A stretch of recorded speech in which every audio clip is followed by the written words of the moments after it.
Oi, pessoal! Bem-vindos a mais um Deep Dive.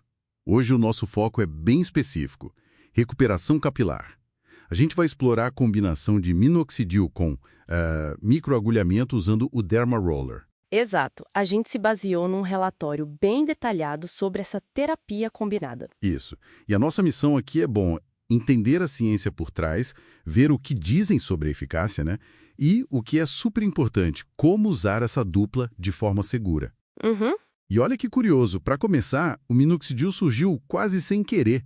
Era um remédio para pressão alta e o crescimento de cabelo foi um efeito colateral. Verdade. E hoje os estudos mostram que usar ele junto com o Dermaroller traz resultados assim bem melhores mesmo. Dramaticamente melhores, como dizem alguns. Falando do minoxidil primeiro, então. É um tratamento tópico super conhecido, aprovado por agências como FDA, né? Sim, bastante usado. Basicamente, o que ele faz é prolongar a fase que o cabelo cresce, a fase anágena, e encurtar a fase de queda, a telógena. O mecanismo exato é um pouco complexo, né? Envolve umas coisas como canais de potássio nas células, óxido nítrico. E fatores de crescimento também, tipo VAGF, HGF e IGF-1. São eles que ajudam a nutrir e sinalizar para o folículo crescer. Isso. E tem um detalhe importante. Ele precisa ser convertido na forma ativa, o sulfato de minoxidil, lá no couro cabeludo. Quem faz isso é uma enzima, a SULT1A1. Se a pessoa não tem muita atividade dessa enzima, o resultado pode ser menor. Entendi. E como se usa na prática?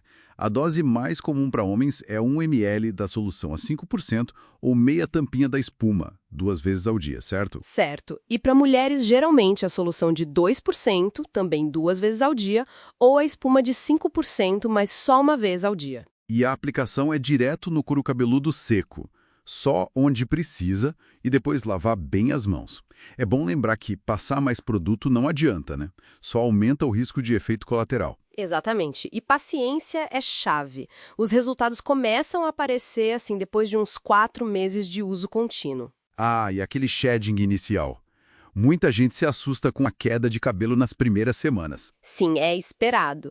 É o chamado shedding, faz parte do processo. Os fios mais fracos caem para dar espaço para os novos, mais fortes. Não é para parar o tratamento por causa disso, tá? Bom saber. Agora, vamos para o parceiro, o Derma Roller e o microagulhamento. Como ele entra nessa história? Então, o Dermaroller é aquele aparelhinho com microagulhas, né? Ele cria umas perfurações bem pequenas e controladas na pele. Parece meio agressivo. Pode parecer, mas a ideia é justamente essa microlesão controlada. Ela dispara o processo natural de cicatrização do corpo. Isso estimula colágeno, aumenta o fluxo de sangue na área. Ah, e ativa células-tronco também, né? Li algo sobre isso. E isso pode estimular as células-tronco ali do folículo. E o ponto crucial para a combinação.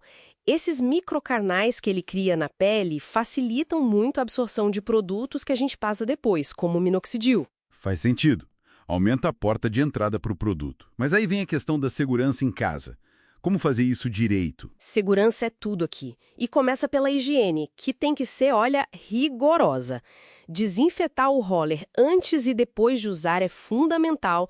Deixar ele imerso em álcool isopropílico 70% por uns 10 minutos. Ok, algo 70%. E na hora de usar? Couro cabeludo limpo e seco. A pressão tem que ser suave, não é para doer nem sangrar, tá? É só uma pressão leve. Passar em várias direções, horizontal, vertical, diagonal. Cobrindo a área toda que precisa de tratamento. Exato.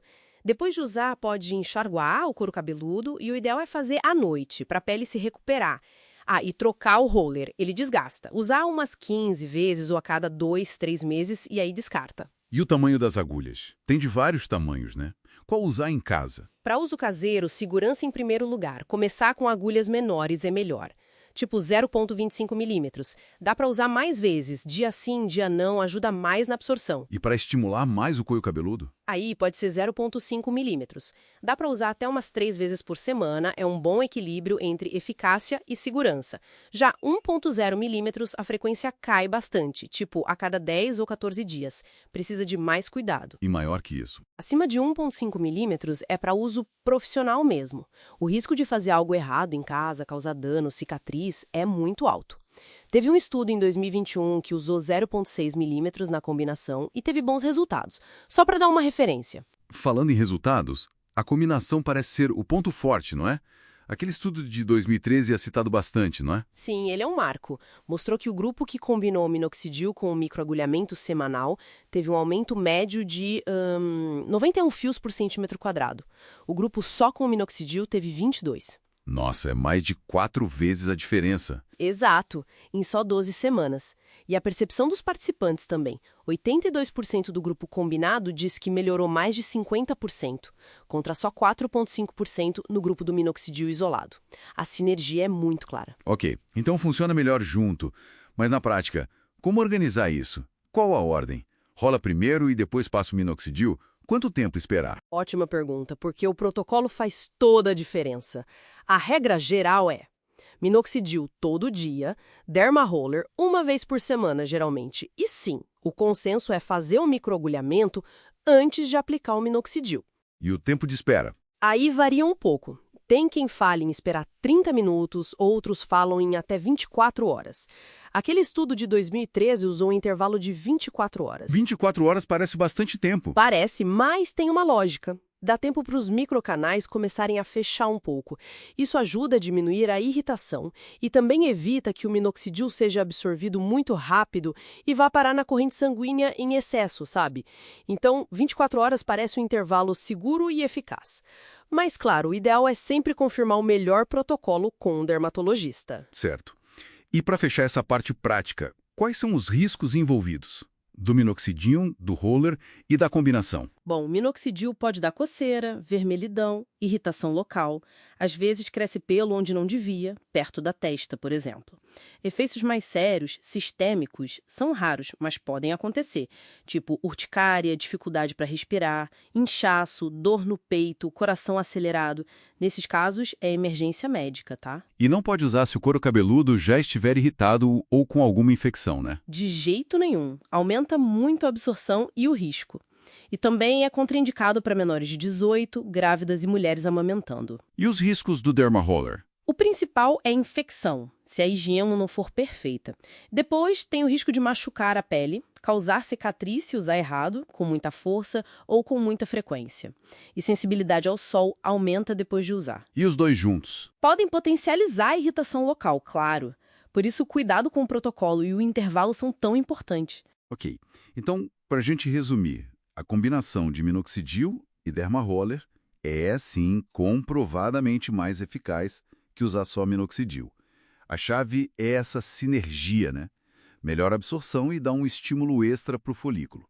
Exatamente. E olhando para o quadro geral, o sucesso dessa abordagem depende muito de seguir o protocolo certinho, higiene impecável do roller, escolher o tamanho de agulha e a frequência adequadas para uso caseiro e respeitar aquele tempo de espera 24 horas é uma boa referência entre rolar e aplicar o minoxidil. E ter paciência, né? Os resultados levam meses. Muita paciência e consistência. Isso reflete uma tendência maior na tricologia hoje, que é buscar tratamentos combinados, multimodais, para atacar a queda de cabelo por vários ângulos. Faz todo sentido. E para a gente terminar com uma reflexão, a gente viu aqui uma combinação que une uma ação química bem complexa lá nas vias de sinalização do minoxidil com o estímulo mecânico do microagulhamento. Fico pensando, que outras combinações de tratamentos que hoje a gente vê como separados poderiam ter sinergias assim, inesperadas, e abrir novos caminhos para tratar a queda de cabelo no futuro? É uma ótima pergunta para se pensar, né? O potencial de combinar abordagens é enorme. Fica aí a provocação. Obrigado pela conversa. Eu que agradeço.